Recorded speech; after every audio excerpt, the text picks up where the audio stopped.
Estamos começando mais um BR Futebol, o seu podcast sobre fantasy futebol no Brasil.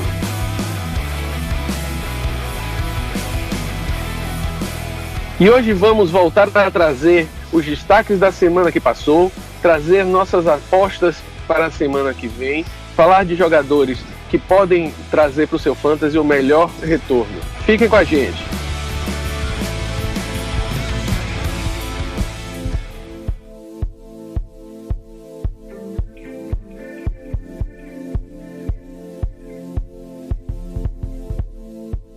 Bom, pessoal, semana 4 já foi pro saco. Já temos um quarto aí da temporada regular do Fantasy, onde realmente conta para o jogador de Fantasy. Então, o negócio está passando muito rápido. Estou aqui novamente com o meu amigo Rui Santos para discutirmos a semana 4 que passou, os jogadores que foram interessantes para a semana 4, que perspectivas eles podem trazer para a gente para as próximas semanas e para trazer nossas apostas, jogo a jogo, analisando quem pode trazer benefício no Fantasy essa semana. E aí, Ruizão, como é que tá você? Fala, presidente. Fala, galera. Tudo bom? Tô tranquilo. Foi uma semana 4 bem alegre para mim, que ganhei quase todas as ligas, menos uma que me falta running back, é uma Dynasty, né? E muitos resultados surpreendentes, muitos jogos interessantes, e a gente tem muita coisa boa para falar. Beleza. E já vamos partir para os destaques da semana. Quem foi que mais lhe chamou a atenção aí nessa semana, Rui? Cara, a gente tem que começar por Jameis Winston, né? O Bruce Arians está operando milagres e fazendo o cara jogar. Ele foi o maior pontuador entre os quarterbacks e ganhou de ninguém menos que o Los Angeles Rams, velho. É pouca coisa não. Eles emprestaram o Los Angeles Rams ali, fizeram um placar astronômico, 55 ou 54-40, e Jameis Winston fez 29,3 pontos, o QB1 da rodada. Que jogador você acha que lhe chamou a atenção no corpo de running backs, Wilson? Eu troquei por ele. Eu estava buscando esse cara que vinha mostrando consistência desde o início da temporada, que é o Nick Chubb, o running back do Cleveland Browns, que fez chover em cima de ninguém menos do que a defesa dos Ravens. O cara correu pra caramba, anotou touchdowns e correspondeu às expectativas que eu tinha sobre ele. Não, claro, em cima dessa partida, mas vem mantendo a consistência e isso deve seguir pelo resto da temporada. O Chubb vinha fazendo uma consistência, até por mais que ele continuasse pontuando de forma igual, né? Era uma consistência que não era tão alta assim, né, Rui? Mesmo que ele tivesse lhe chamando atenção, a questão de consistência, você vê como uma questão de consistência nos traz e volume associado, e nos traz para jogadores como esse. Você fez uma troca, se deu bem aí agora, hein? Com certeza. Como a gente avalia os times de consistência que tem pelo menos 2 jogadores da posição, ele se mantém relevante por conta disso, né? Se a gente só julgasse os 12 melhores running backs da temporada, ele estaria de fora, mas em times de 2 running backs, ele se mostra um cara muito bom. E o Wayne Gallman, Rui, o que é que você achou dele nesse jogo? Entrou num jogo de divisão, né, contra o Redskins, e parece que fez uma boa pontuação. Eu acho que pouca gente acabou botando ele para jogar, porque ele entrou no lugar de Barkley e todo mundo ficou falando muito, ele não é igual a Barkley, ele não é, gente. Eu continuo achando que ele não é, mas ele foi muito bem essa semana. Você gostou da atuação dele, Ruizão? Rapaz, gostei, viu? Ele não substituiu a altura, mas ele jogou como se fosse o próprio Saquon Barkley, até porque ele contribuiu no jogo terrestre e no jogo aéreo. Ele, claro, aproveitou a fragilidade da defesa dos Redskins, mas running back ruim não sabe explorar fragilidades. Ele não é um running back excelente, mas ele fez acontecer, né? O Daniel Jones o acionou bastante e ele produziu muito bem. É uma boa tendência pro resto da temporada enquanto o Barkley estivesse recuperando da lesão. Gostei bastante. Pois é. Eu acho que a única coisa que a gente tem que considerar é que esses jogadores são temporários, né? É bom para ser um meio de fantasy enquanto o Barkley estiver fora, ele vai estar numa boa posição, porque esse ataque parece que agora está engrenando. Dan Dimes está jogando muito e trazendo uma boa proposta para esse time do ponto de vista do fantasy. Vale ressaltar também que o Golden Tate está voltando, né? Ele que foi o principal investimento do time, em termos de jogadores de habilidade, deve capturar bastante alvos aí, então a gente tem que ficar ligado no potencial que o Wayne Gallman vai ter nessa contribuição de jogo aéreo com a chegada do Golden Tate. Pois é, eu estava olhando o Golden Tate nessa waiver para ver como é que ele estava, porque ele volta agora da suspensão e era uma proposta de waiver e realmente ele só está em 49% das ligas do Yahoo. Então, se tiver aí disponível para vocês, é uma boa opção de waiver essa semana, hein? A gente já passou a waiver quando vocês estiverem ouvindo a gente aqui, mas fiquem de olho porque o Golden Tate pode estar na sua waiver wire. Eu acho que outro destaque que a gente pode dar muita repercussão é o Jarvis. Enquanto Odell Beckham Jr. não fez nada, o Landry simplesmente movimentou o ataque do Cleveland Browns contra o melhor ataque desse ano, que foi o do Ravens, num jogo de divisão. E Landry fez 8 recepções, 167 jardas e trouxe em PPR uma pontuação de 24.7. Na Standard, 16.7. Faltou um touchdown, né, Rui? Com certeza. Aí iria coroar essa atuação do Landry, né? Mas numa liga imaginária em que você não pontua por touchdown, ele seria fantástico. Pois é. Na verdade, ele mostra um valor maior em PPR, que você, além de pontuar em touchdown, as recepções trazem mais valor para os jogadores, né? Com certeza. Ele fez essa fama em Miami, né? De ter muitas recepções, pelo menos 100 recepções por temporada. É um cara especialista em jogo de posse de bola, né? Não é um wide receiver vertical. Logo, em PPR, ele é fantástico. Uma outra coisa que eu queria destacar foi uma curiosidade nos destaques de tight ends dessa semana. O Austin Hooper e o Rick Seals-Jones dividiram a pontuação de melhores destaques entre os tight ends, um em PPR e outro em Standard. O Rick Seals-Jones foi o destaque em Standard, fazendo 14.2 pontos, estando em primeiro lugar nas ligas Standard. O Austin Hooper foi o destaque em PPR. Hooper é bastante acionado pelo Matt Ryan, é um jogador que está dentro da red zone bem acionado e fez 22 pontos de PPR. Não fez um touchdown, senão teria sido o melhor tight end da semana, mas trouxe 22 pontos para quem joga em ligas PPR. Hooper tem sido um jogador que tem demonstrado uma consistência interessante no Fantasy, Rui. Exatamente. O Austin Hooper e o Rick Seals-Jones, historicamente, são dois tight ends que não mostram muita relevância. E, sobretudo, o Austin Hooper sempre foi muito inconsistente. Esse ano ele está prometendo alguma consistência com toda a dificuldade que o Matt Ryan está tendo no jogo aéreo esse ano. E o Rick Seals-Jones eu chamo de Jermaine Gresham 2.0, porque é um daqueles caras que eu pego para tight end que nunca funcionou. E nesse jogo ele simplesmente explodiu. Lembrando 2 jogos que ele fez em Arizona, quando ele foi draftado pelo time, e bombou demais. Então é para ficar de olho nele também. Com relação às defesas, a gente tem que dar o destaque principal à defesa do New England Patriots. Ela tem se apresentado como a melhor defesa desse ano. Nesses 4 jogos, teve pontuações extremamente relevantes e tem trazido um bom benefício aí para o time de fantasy nas ligas mais tradicionais que usam as defesas e special teams para pontuar. Além disso, vindo logo atrás do Patriots essa semana, tem a do New York Giants, que demonstrou um bom resultado com 24 pontos. E eu quero destacar que ontem os Steelers tiveram 8 saques contra aquela OL furada dos Bengals, né? 19 pontos, os Steelers foram muito bem também essa semana. Como você já tem acompanhado aqui toda semana, a gente traz alguns fatores para avaliar como os jogadores se comportaram durante a temporada e como a gente pode trazer isso de forma relevante para vocês.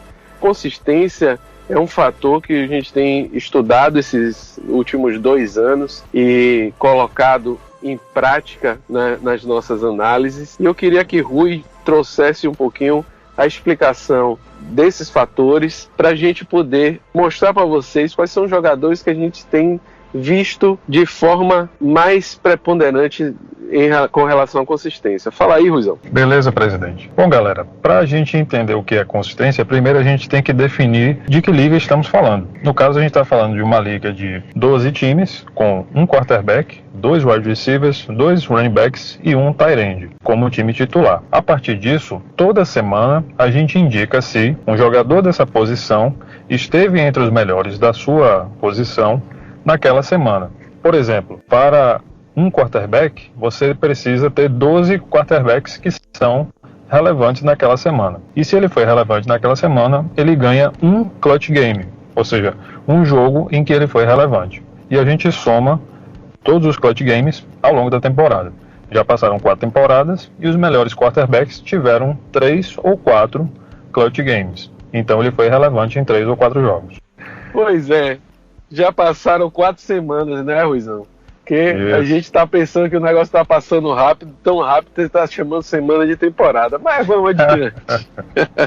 Com relação ao destaque de consistência, a gente tem com certeza de quem falar de Lamar Jackson e Patrick Mahomes. São jogadores que tiveram acima da média de seus jogos nos 4 jogos que participaram essa temporada. Um jogador bastante interessante que tem sido o melhor retorno de running back da temporada é o Dalvin Cook, e ele tem sido consistente acima da média em 4 dos seus jogos. Nick Chubb, Austin Ekeler e Ezekiel Elliott ainda fechando essa posição de running back, e o Christian McCaffrey não foi. A gente teria aí na ordem o Dalvin Cook, o Nick Chubb e o Ezekiel Elliott com 4 jogos em que estiveram acima da média, o McCaffrey e o Ekeler com 3 jogos acima da média. Ainda é cedo para a gente definir, mas esses jogadores têm demonstrado que vão ter um caminho interessante na temporada. Do ponto de vista dos wide receivers, destacar que o Cooper Kupp, que realmente tem demonstrado um excelente retorno com relação ao corpo de recebedores do Rams, sendo o recebedor até agora mais consistente do seu time e um dos recebedores mais consistentes da temporada, e falar que tem um calouro no meio desses números que também tem demonstrado um excelente retorno, que é ele, Ruizão. Fala aí pra gente. É o Scary Terry, é o Terry McLaurin, wide receiver do Washington Redskins, que tem se destacado bastante. Nos 3 jogos em que ele jogou, ele foi relevante nos 3. Só não foi em 4 porque ele deixou de jogar 1 por lesão. Tá mandando muito bem nessa temporada. Pois é, Ruizão. Além desses nomes que a gente já citou, o Travis Kelce também tem se mostrado, mas aí não é surpresa para ninguém, né, Rui?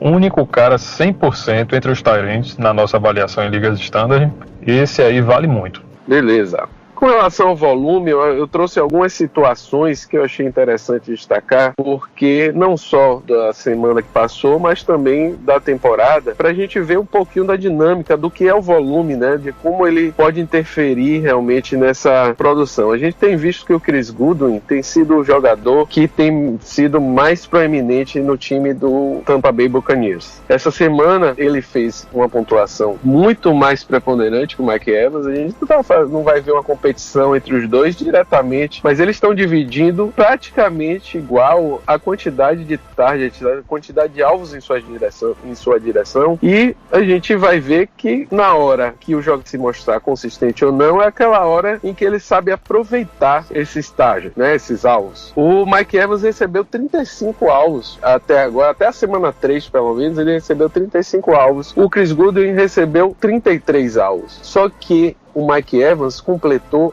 apenas 51% desses passes, enquanto Chris Godwin completou 78,79%. Isso mostra que a gente tem que esperar realmente que o jogador que consegue aproveitar melhor aquela oportunidade que lhe é colocada, realmente vai ter uma produção melhor no fantasy. Tem alguns fatores a considerar, quem é que marcou um ou outro, que fatores foram utilizados no plano de jogo, mas no final das contas o jogador vai ser mais efetivo para você quando ele trouxer uma pontuação melhor. E nesse caso até a semana 4, quem tem sido mais interessante no grupo de recebedores dos Buccaneers é o Chris Godwin, não o Mike Evans. A outra coisa a destacar nos Buccaneers é que a gente vem aos poucos, durante o início da temporada, vendo uma melhor participação do Ronald Jones, finalmente, nesse time. Foi um jogador que foi um investimento bom do time, mas que não trouxe um retorno no ano passado em momento nenhum. A gente não tem todos os bastidores para saber os motivos, mas a gente sabe que, em termos de fantasy, ele não trouxe retorno. A coisa tem mudado um pouquinho a partir dessas últimas semanas, porque ele tem tido um volume melhor. Então, o último jogo, o Ronald Jones, a despeito do Peyton Barber, ele teve 19 carregados, enquanto o Peyton Barber teve 9 carregados, né? 10 carregados a mais, o que levou o Ronald Jones a ser um jogador mais proeminente, com 3.7 jardas por tentativa, enquanto o Peyton Barber tinha 2.1, e os dois tiveram um touchdown cada. Aí a gente vai considerar o quê? Você tem esses dois jogadores no seu time? Se você tem, é o momento da gente começar a ver que o Ronald Jones está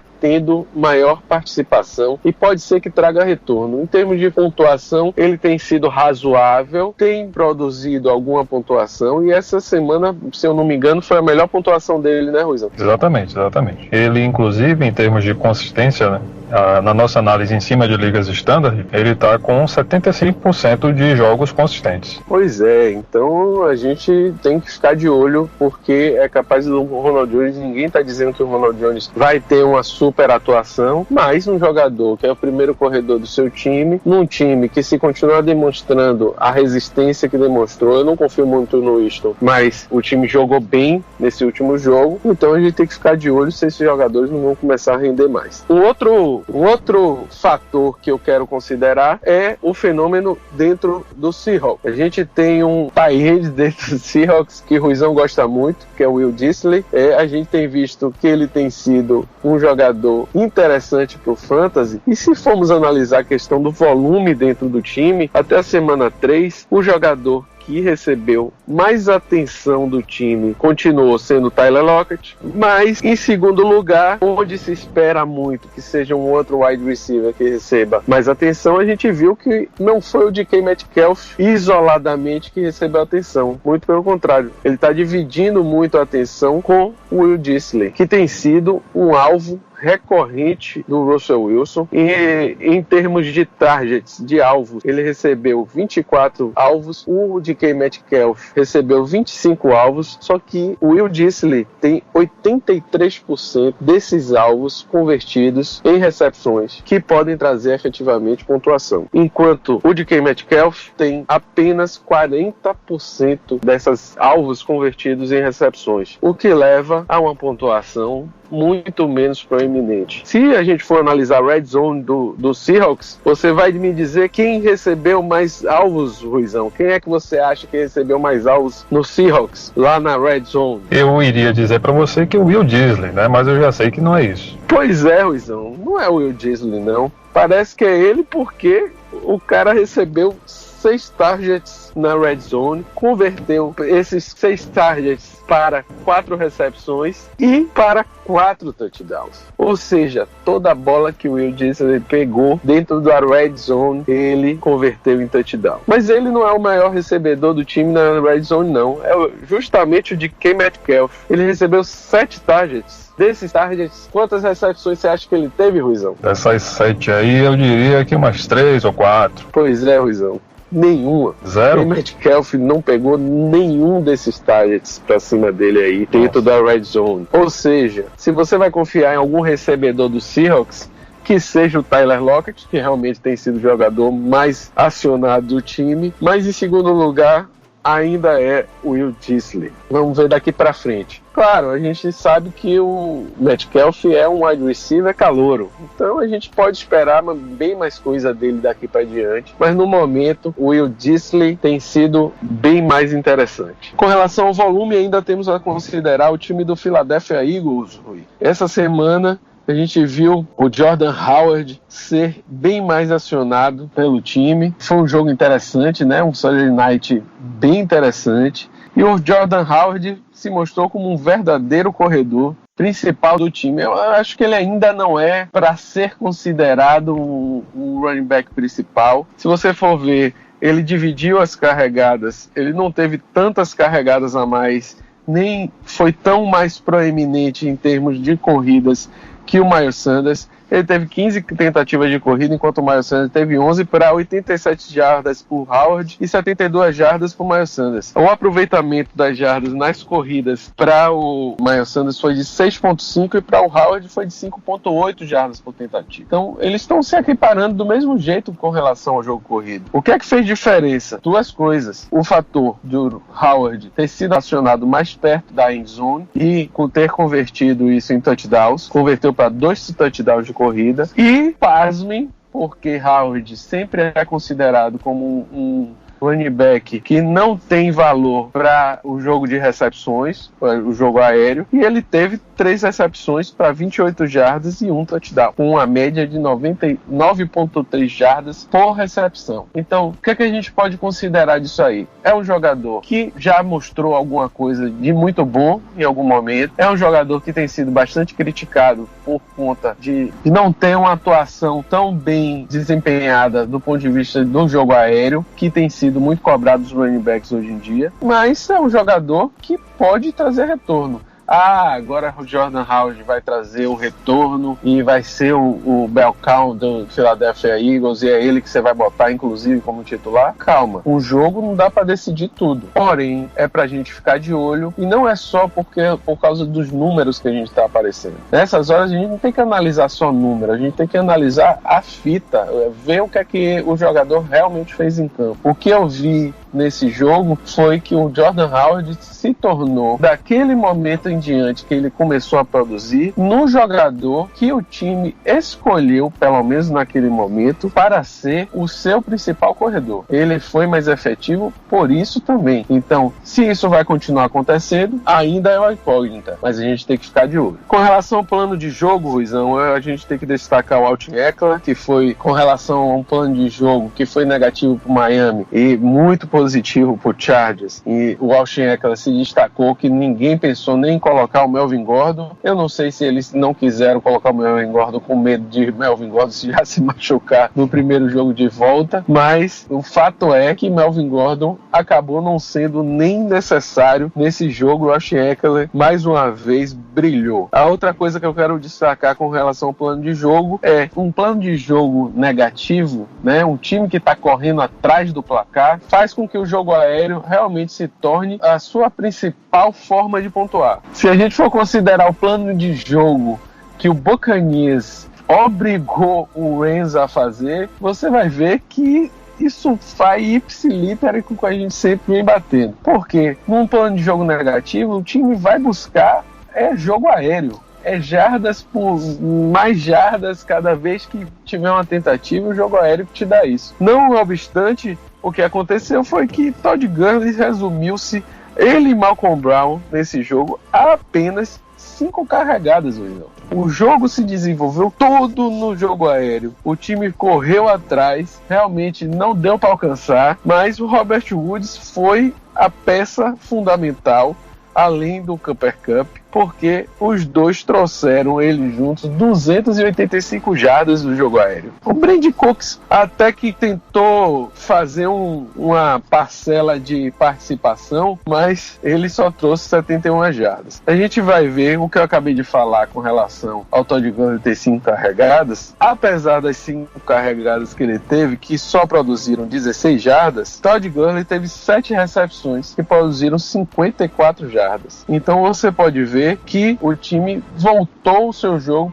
para o jogo aéreo. Todd Gurley também pontuou correndo, a gente não está esquecendo disso não, mas quem trouxe, assim como o Jordan Howard no Philadelphia Eagles pontuou em jogo corrido porque teve pontuação na frente da goal line, né? E aí ele fez 2 touchdowns, o Todd Gurley dessa vez também apareceu com 2 touchdowns corridos, apesar do jogo ter sido muito mais aéreo. Mas é isso que a gente quer ressaltar. Quem leva o time para frente nesse tipo de jogo é o jogo aéreo e não a corrida. Destaques contra a força, Ruizão. Me cita aí quem é que se deu bem. Presidente, a gente teve o Jameis Winston, o Chris Godwin e o Mike Evans do Tampa Bay contra a forte defesa dos Rams, contra o jogo de passe. A gente teve também o Carson Wentz e o Zach Ertz, que foi bom em PPR, não tanto em standard, contra a até então boa defesa do Packers contra o jogo aéreo. O Nick Chubb aproveitou os vacilos do Ravens e jogou muito bem. O Todd Gurley jogou bem contra o Bucks, muito por conta dos seus touchdowns marcados. E o Travis Kelce, tight end, que também pontuou muito bem contra a defesa do Detroit Lions. Beleza, todo mundo contra defesas que a princípio seriam defesas fortes contra a sua posição, né, Ruizão?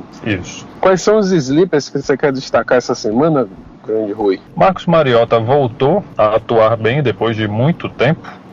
Ele passou para 227 jardas, porém com 3 touchdowns. E o Joe Flacco do Denver, ele jogou bem contra ninguém menos do que a famosa defesa do Jacksonville Jaguars. Ele passou para 303 jardas e 3 touchdowns, tendo somente uma interceptação. Pois é, eu acho que além dele eu gostaria de destacar o A.J. Brown, né? Que até por conta de uma boa atuação do Titans nesse jogo, teve uma boa produção, apesar de não ter tantas recepções. Mais uma vez ele está produzindo com 3 jardas e 94, ou 3 recepções e 94 jardas. Então é um jogador que a gente realmente tem que ficar de olho, que eu não confio nesse time, eu no Mariota mesmo passando a bola, então acho que é difícil esses jogadores terem consistência. O Jarvis Landry, que a gente já falou, né, 166 jardas, foi um grande jogador para a semana. A gente não tava aí meio adormecido nos 3 primeiros jogos, mas esse jogo foi muito bom. E o Sutton, né? Porque eu acho que teve uma boa atuação. O Flacco trouxe aí um retorno para o recebedor e ele foi muito bem. Quem te decepcionou, Luizão? Rapaz, o Deshaun Watson e o DeAndre Hopkins não viram muita ação contra o Carolina Panthers e acabaram pontuando muito pouco e deixando muita gente para trás nos placares da semana. O Alvin Kamara, que a gente chamou a atenção na crônica dos confrontos, também não foi muito bem porque estava encarando uma defesa forte do Dallas Cowboys, então era para escalar, mas sem propósito de running back 1 ou 2. O Odell Beckham Jr., ele continua fazendo uma temporada muito difícil e o Adam Thielen está contando com os vários problemas do ataque do Minnesota Vikings, que passam por linha ofensiva, Kirk Cousins e chamadas. Às vezes não é só o barato que sai caro não, Luizão. O caro pode sair muito caro, né, Kirk Cousins? Muito caro e 100% garantido. 100% garantido que tá caro.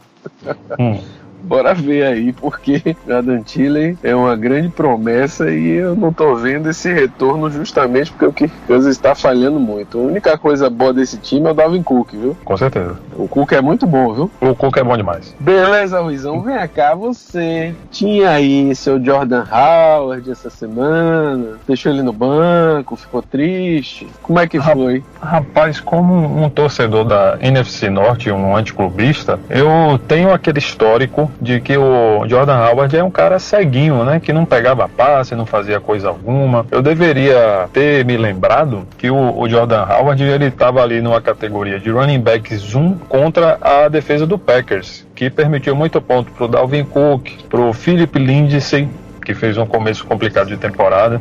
E aí o Howard estava no banco de um dos meus times. Quando eu vi a pontuação que o cara fez naquela quinta-feira, eu disse, rapaz, quem te viu e quem te vê. Jogou bem pelo chão e jogou bem pelo ar. 56% dos times aqui tem Jordan Howard, pelo menos do Yahoo, que a gente usa muito como base. Ou seja, quase 50% das ligas não colocaram o Jordan Howard para jogar porque simplesmente ele não estava nem no time. Eu te garanto que cerca de 95% dos times não colocaram o Jordan Howard para jogar. Eu deixei o Jordan Howard no banco, mas eu não teria escalado ele essa semana. Vamos para frente. Jordan Howard está aí, é um jogador a se olhar a partir de agora. E vamos para a melhor parte desse podcast, que é falar de apostas. Fala aí, Ruizão. Temos um jogo de quinta-feira bem legal, hein? Los Angeles Rams e Seattle Seahawks, duelo de divisão lá na NFC West. São dois times que querem ganhar a divisão e são dois times que têm talento para isso. Além, claro, do San Francisco 49ers. O Seattle é ligeiramente favorito por jogar em casa e o over-under está em 49 pontos. Em termos de consistência, Will Dissly na cabeça. O cara tá jogando muito bem essa temporada, tem química com o Russell Wilson. No volume e oportunidades de jogo, a gente vai escalar com certeza o Tyler Lockett, o Will Dissly, o Chris Carson, além do Cooper Kupp e do Robert Woods pelo lado do Los Angeles Rams. O plano de jogo é bola para cima, jogo aéreo, então é foco nos recebedores. Quem tiver seus recebedores, os principais dos dois times, tem que botar para jogar. E na força da tabela, vantagem para Chris Carson, do Seattle Seahawks, running back, e o kicker Jason Myers, também do Seattle Seahawks. E a defesa do Rams. O Rams ele vai ter que confiar no seu jogo aéreo, porque não será fácil correr com o Todd Gurley contra o Seattle Seahawks, um duelo difícil, e o resumo da ópera é que vai ser um jogo duro para os dois times. Ruizão, acho que vai ser um jogo duro e tão interessante de ver quanto foi o Philadelphia Eagles versus o Green Bay Packers na semana passada. Pra frente a gente vai para Atlanta Falcons e Houston Texans. Bom, o Houston Texans é ligeiramente favorito e vai tentar a recuperação contra o Atlanta Falcons depois de perder apertado pro Carolina Panthers. Consistência é Julio Jones. Quem tem Julio Jones está num bom ano, depois de que ele passou ano passado, e pode escalar com vontade. O DeAndre Hopkins é a grande aposta de volume, né? A gente não pode deixar de escalar em momento algum, mesmo com essa ou aquela atuação. Ele não está fazendo um ano muito consistente, mas é escalação obrigatória. Julio Jones, Calvin Ridley e Mohamed Sanu devem ver muitos alvos em sua direção. No plano de jogo, o Matt Ryan é a escalação obrigatória, apesar de fumbles e pontuações mais baixas. O Julio Jones, o Calvin Ridley e de novo Mohamed Sanu. A bola vai passar por esses caras durante a partida. Na força da tabela, Houston tem uma boa oportunidade enquanto defesa e special teams de sacks, fumbles, interceptações, porque o ataque de Atlanta tem sido confuso nesse início de ano.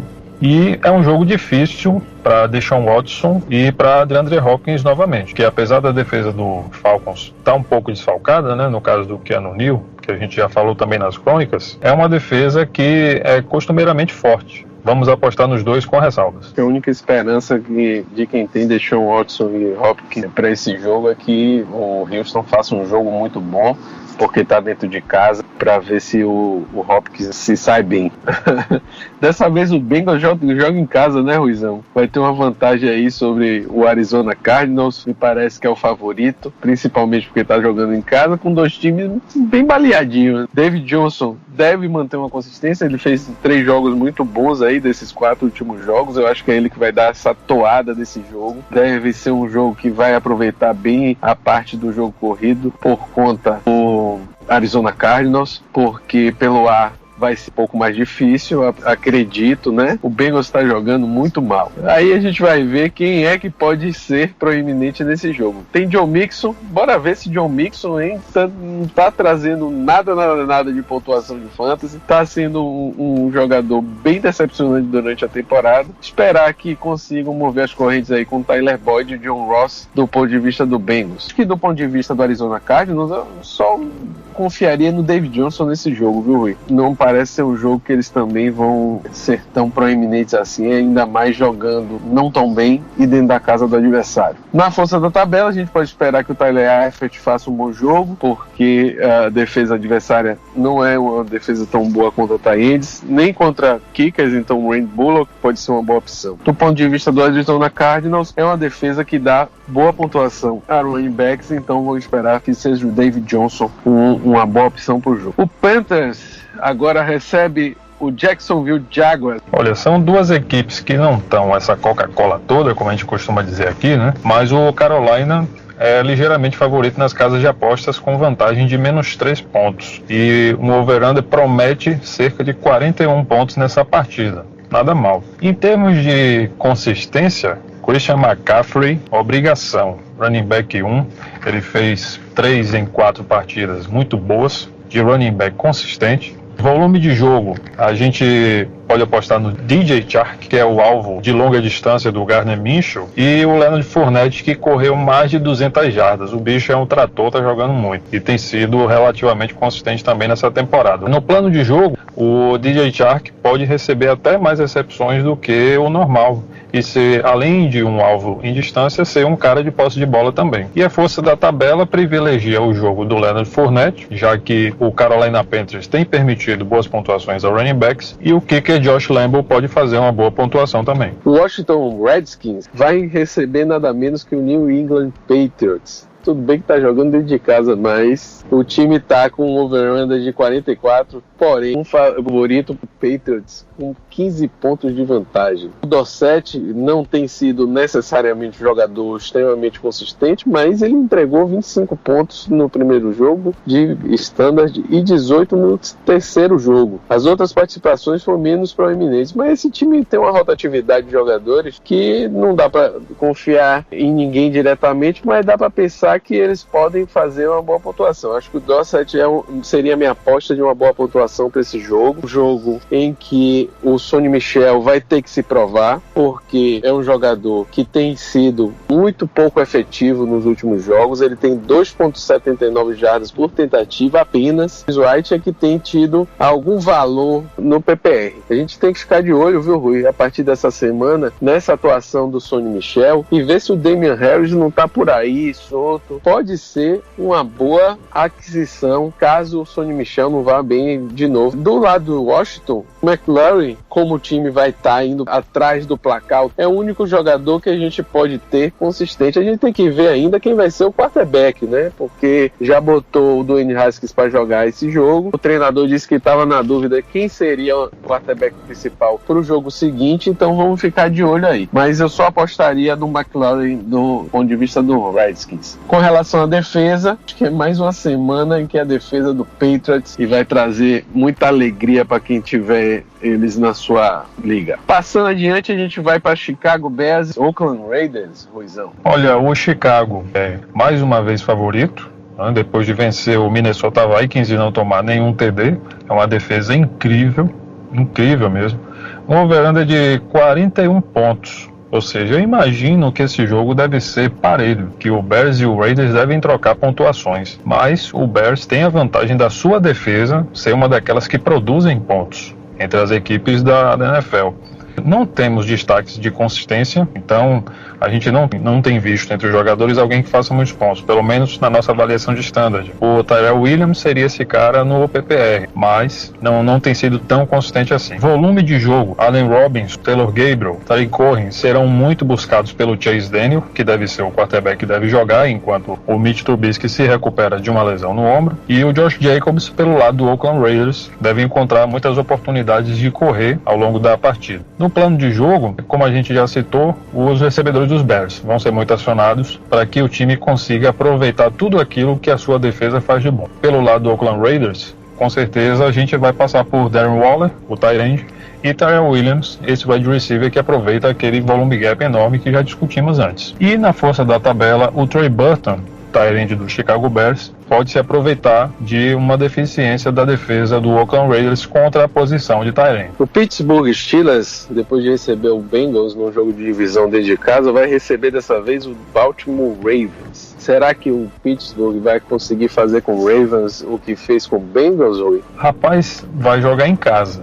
mas não é favorito não, porque a defesa do Ravens é muito boa e o ataque do Pittsburgh Steelers, ainda que tenha pontuado legal contra o Cincinnati Bengals, fez isso numa amostra, digamos, viciada, né? Porque o Cincinnati Bengals está entrando naquela fila dos times que querem concorrer à primeira escolha geral de 2020. Então, o time do Baltimore Ravens está mais arrumadinho e eu vejo como favorito, assim como estão vendo as casas de apostas, que dão 4 pontos de vantagem para o Baltimore Ravens, e o over-under dessa partida gira em torno dos 42 pontos e meio. Lamar Jackson é o cara de consistência. Quem pegou ele no draft está deixando no time até chegar a semana de bye. O Mark Ingram, o Gus Edwards devem correr bastante, aproveitar muito aí para correr a vantagem, o favoritismo, para correr para cima do Pittsburgh Steelers. O Marquise Brown deve ser o alvo principal do Lamar Jackson nessa partida, com algumas participações do Mark Andrews também. No plano de jogo, esses mesmos nomes se repetem e, com relação à força da tabela, o ataque tem vantagem sobre o Pittsburgh Steelers nesse cenário, e o Juju Smith-Schuster é o principal nome de recebedor do Pittsburgh Steelers para se aproveitar da secundária do Baltimore Ravens. Vamos lá para New York Jets versus Philadelphia Eagles, lá em Filadélfia. O jogo está prometendo um over-under aí de 44 pontos e meio e uma vantagem grande para o Philadelphia Eagles de 14 pontos, ou seja, 2 touchdowns de diferença. É esperar realmente que o Philadelphia Eagles ganhe esse jogo. Em termos de consistência, a gente vai ter que olhar para o Bells. Vamos ver se o Jeffrey, voltando aí da lesão, tem uma participação tão boa quanto o último jogo, em que foi bem proeminente. O Wentz também pode fazer uma boa participação. Com relação ao volume, é olhar justamente para aquele critério aí do Howard vs Sanders e ver quem é que realmente vai ser proeminente nesse jogo. E você confiaria mais no Howard ou no Sanders nesse jogo, Ruiz? Cara, nesse jogo aí eu confiaria mais no Howard, que seria o corredor mais experiente, e visto que com essa vantagem do Philadelphia Eagles, o Howard deve achar muito chão para correr. É claro que com o desenrolar da partida e com o aumento da vantagem do Eagles, conforme a nossa previsão, o Sanders pode achar alguns toques na bola também para fazer aquela mudança de ritmo ou para receber alguns passes a mais. A gente pode ter aí uma boa participação do Howard de novo, visto que principalmente como o time acabou utilizando ele, realmente deu preferência a ele nesse último jogo. Acho que eles vão tatear como é que tá o jogo para ver quem eles vão colocar na frente, mas devem dar uma preferência ainda um pouquinho a Howard. Eu não sei se Sam Darnold joga, mas se jogar é uma boa partida para ele ter um retorno bom. Se eu não me engano, ele essa semana ainda foi liberado para treino, mas sem contato, então ainda esperar. Eu não ficaria muito tendencioso a achar que ele ia jogar essa semana, né? E vamos esperar que o grupo de recebedores, de tanto de um lado quanto do outro, realmente tenham boa atuação. Bell deve favorecer muito mais dessa parte aí de recepção, mas eu acho que o Jets não vai conseguir vencer nem chegar perto do Eagles aí nessa partida para poder dizer que eles vão ter pontuações proeminentes pro lado de Nova York, não. Em Tennessee Titans versus Buffalo Bills. São dois times que gostam de correr e são dois times que têm duas defesas que gostam de parar o ataque. O Tennessee Titans é o ligeiro favorito nesse confronto, com vantagem de 3 pontos, e um over-under abaixo do que a gente tem visto das outras partidas, cerca de 38 pontos e meio. E deve ser um jogo duro mesmo, porque as defesas do Bills e do Titans jogam para valer. Em termos de consistência, a gente tem os nomes do Derrick Henry e do Frank Gore, que vem fazendo uma boa temporada de 2019, porém, essa partida deve ser complicada para ambos. O Henry, o Gore, Cole Beasley com o John Brown, o Zay Jones, que são os receivers do Buffalo Bills, além do Corey Davis e do Delaney Walker, são as principais apostas em termos de oportunidade, volume de jogo. O plano de jogo para essa partida é um duelo dessas defesas que a gente já falou, o que tende a favorecer alguns recebedores, sobretudo os tight ends dos times. O Dawson Knox pelo lado do Bills e o Delaney Walker pelo lado do Tennessee Titans. E a força da tabela privilegia especialmente o próprio Dawson Knox, porque a defesa do Titans tem cedido bons pontos para a posição de tight end. O Dawson Knox tem sido uma boa surpresa aí nessa temporada. Lá em Nova York, o Giants recebe o Minnesota Vikings. O favorito é o Vikings, apesar de que eu não concordo muito que deve ser ele que vai ganhar esse jogo, a não ser que consiga explorar bem o Cook e consiga melhorar o jogo aéreo. Então, Cook é uma boa opção de consistência, o volume vai ficar por conta do time Shepard, o Ingram, vamos ver, né? Vai ser estreia do Golden Tate, então vai haver uma divisão. Eu acho que o time vai jogar muito essa bola. Eu acho que quem sofre mais com a vinda do Golden Tate não é nem o Shepard, é muito mais o valor do Ingram que vai ter essa porrada aí, porque o Tate vai mexer pelo slot. Sterling Shepard tem jogado 79% das suas rotas fora do slot, então ele não vai ter essa influência tão grande. Eles vão realmente dividir as recepções lá na frente, mas quem vai mais sofrer é o Ingram. Com relação ao plano de jogo, Cook vai dar a atuada do jogo do ponto de vista do Minnesota Vikings, né? Shepard, o Ingram e o Golden Tate devem ser bem acionados, embora ver se Cousins, com essa chance de, na força da tabela, ter uma melhor atuação. Vamos ver se ele consegue trazer uma boa pontuação e fazer felizes donos de Thielen e Diggs. Vamos lá para New Orleans. Tampa Bay Buccaneers, que foi um time que imprensou o Rams nessa semana. Vamos ver se ele vai conseguir imprensar o Saints. O Saints foi imprensado pelo Dallas Cowboys lá dentro de casa. Vai jogar dentro de casa também. Você acha que vai ter uma boa partida aí, Ruizão? Rapaz, é uma boa partida pra gente assistir. Primeiro, porque é um duelo de divisão, né, da NFC South. Segundo, porque eu acredito no Bruce Arians. Eu sou fã desse treinador. Esse cara tá fazendo ninguém menos que Jameis Winston joga bola, né? De 2015 até aqui, o cara não estava jogando bola. Veio o Bruce Arians e operou o milagre. Mas olhe lá que todo jogo ele tem interceptação. Mas tudo bem.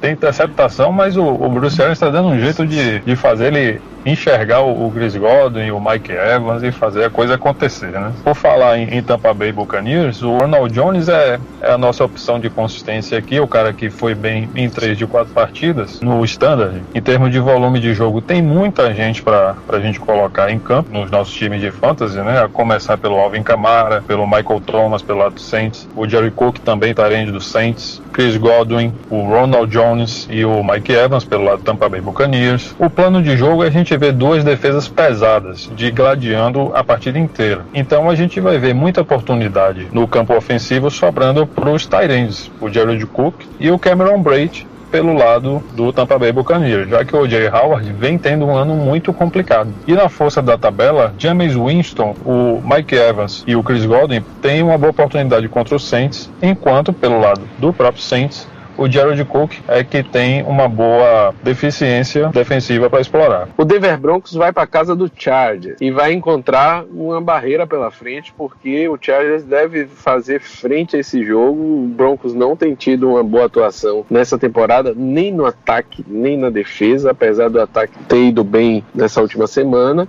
Não é um ataque que tem tido boas atuações, então eu espero que o Chargers vá vencer esse jogo. O Eckler deve ter uma boa atuação, deve se manter consistente. O volume de jogo deve ir bola para o Keenan Allen, que foi uma das decepções dessa semana, mas não deve continuar decepcionando nesse jogo. Ele deve ser o jogador que vai realmente mexer esse time para frente, associado ao Gordon e Eckler, que devem dividir aí um backfield. Vai ser um comitê enquanto o Gordon não se projetar à frente. Eu acredito que isso vai acontecer, mas eu apostaria aí tanto em Eckler quanto Gordon para colocar nesse jogo, porque algum dos dois ou os dois vão pontuar muito bem. Seu Green Bay Packers vai viajar para casa do Dallas Cowboys, time do Dallas Cowboys. Essa semana pode não ter sido tão bom contra o New Orleans Saints, porque as defesas realmente não deixaram ninguém jogar, mas bora ver aí, Ruizão, o que é que você espera desse jogo? Bom, pelo lado do meu pecão da massa, eu espero dificuldade.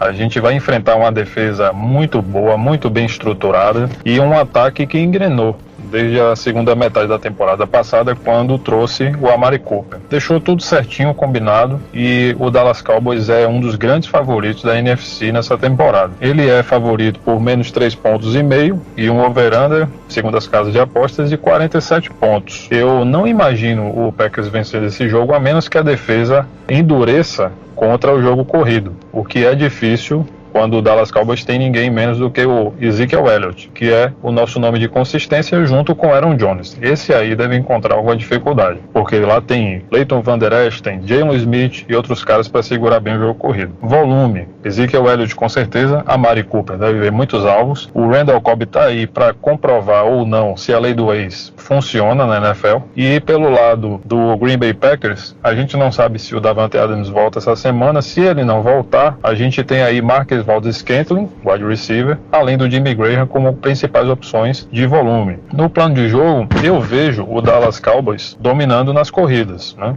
Talvez sobre alguma coisa pro Tony Pollard, mas não é para ter muita esperança nisso. E o Green Bay buscando passe para correr atrás do placar, porque é isso que eu imagino. O Green Bay correndo atrás do placar. Mais uma vez falando do Jimmy Graham e do Marquez Valdes-Scantling. E na força da tabela, Ezekiel Elliott, escalação mais do que obrigatória, porque o Green Bay Packers está cedendo muitos pontos para os líderes de backfield. Pô, então você não acha que com a ausência do Davante Adams, o Jerônimo Allison tem algum valor, não? Ele tem algum valor, com certeza. Não de wide receiver 2 de fantasy, mas como um flex que você pode torcer bastante por um touchdown ou por as suas 50, 60 jardas a mais e algumas recepções, né? No Sunday Night Football, o Kansas City Chiefs recebe o Indianapolis Colts e é esperar que os Chiefs façam mais uma atuação predominante. Kelce e Mahomes devem se manter consistentes. McCoy pode ser uma boa opção, bora ver se Damon Williams volta ou não volta, mas McCoy tem correspondido bem, ele foi bem essa semana, foi bem na outra semana, melhor ainda na semana anterior, quer dizer. E o Kelce deve ser um recebedor de escolha, como sempre, do Patrick Mahomes, porque enquanto o Tyreek Hill estiver fora, e parece que já estão vendo quando é que ele pode voltar e tudo mais, fazendo avaliação, exames e tudo mais, mas enquanto o Tyreek Hill estiver fora, para os recebedores a bola é pulverizada. Com relação ao plano de jogo, é esperar que os corredores de Kansas City tenham uma boa atuação. Do ponto de vista dos coaches, já que o time vai estar provavelmente atrás do placar e esse jogo está prometendo um over-under bem alto, de 57 pontos, ou seja, se espera que tenha uma grande pontuação, então o jogo aéreo provavelmente vai aparecer do ponto de vista do coach, pelo menos tentando mover o time para frente, e aí se T.Y. Hilton jogar, a gente espera que o T.Y. Hilton faça uma boa pontuação. Com relação à força da tabela, é um jogo bom para tight end, então é esperar que o Kelce realmente seja o nome do jogo. Do ponto de vista do coach, pode ser que o Jacob Brissett apareça, e vamos ver se o Ibram, né? Porque o Kansas City dá ponto para tight end, ou o Ibram, ou realmente o Jack Doyle tá em concussão, né, Rui? Exatamente, depois daquele hit que o Buffett deu nele, né? Pois é, aquele cara tinha que ser banido da NFL, não tinha que ser banido um ano, não. Ele tinha que ser banido da NFL completamente. O cara fazer uma maldade daquela, ele não era para estar jogando, ele não tem perfil psicológico. Faça um psicoteste nele ali, Rui, pra você ver.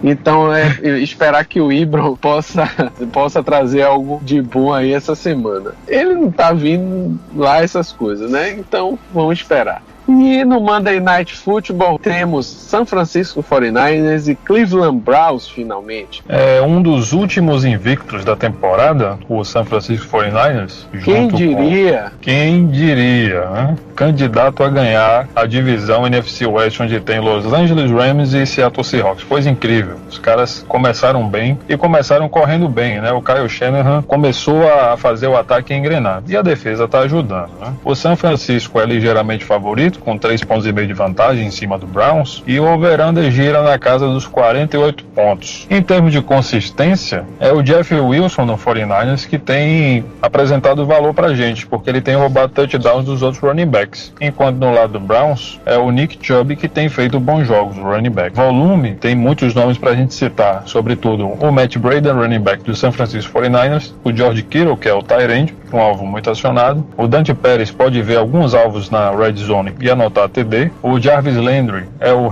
principal recebedor de posse do Cleveland Browns, além do Nick Chubb e do Odell Beckham, apesar do ano difícil que vem fazendo. No plano de jogo, eu vejo o San Francisco correndo bem com a bola, então vai ter carregada distribuída para o Wilson, para o Mostert, para o Breida, e pelo lado dos Browns, passes para tentar correr atrás do placar e reverter esse favoritismo do 49ers. Então é bola para o Jarvis Landry e, como eu falei, o Dante Pérez com chance de anotar um TD. E na força da tabela, o Cleveland Browns tem cedido pontos para tight ends, então isso favorece o George Kittle do San Francisco 49ers, presidente. Pois é, Rui, eu acho que esse vai ser um jogo bonito de se ver. O San Francisco 49ers mantendo a sua invencibilidade até agora na temporada, tá jogando bonito. Tem o Shanahan lá para fazer do ataque uma boa opção. E o Cleveland Browns, que veio de um jogo em que conseguiu neutralizar, e não só neutralizar, mas chegar para cima do Ravens e fazer bonito. Então eles estão vindo com a faca no dente. E eu espero que tenha um jogo excelente aí para a gente passar nossa segunda-feira de noite de fantasy. E de fantasy tem o Chubb, tem o Beckham, tem o Landry, tem o Pérez, se alguém pegar aí na waiver essa semana, porque ele deve estar em muita waiver. Tem o Kittle, então de fantasy também, mas de NFL. Vamos lá. E chegamos ao fim de mais um podcast sobre nossa semana de fantasy. Eu espero que vocês tenham gostado das apostas da gente na semana passada, que tenham conseguido te ajudar. Semana que vem a gente vai analisar a semana 5, bora ver quem é que vai nos surpreender. Vamos nos despedindo por aqui. Um grande abraço, Ruizão. Fala aí, dá seu tchau pra galera. Valeu, presidente, um abraço para você, um abraço para os nossos ouvintes. Mais uma vez, é um prazer fazer esse programa para vocês. Fiquem ligados também nos nossos artigos lá no BRF Futebol e estamos à disposição. Valeu. Sigam a gente lá no BRF Futebol, tanto no Twitter quanto no Instagram. O site está lá, brffutebol.com.br. Todas as nossas publicações vão estar lá. Nós temos várias formas de trazer boas apostas para vocês durante a semana. Temos a publicação de apostas da semana do Stefano, que fala quais são as apostas do BRFF. A gente tem apostas aqui no podcast.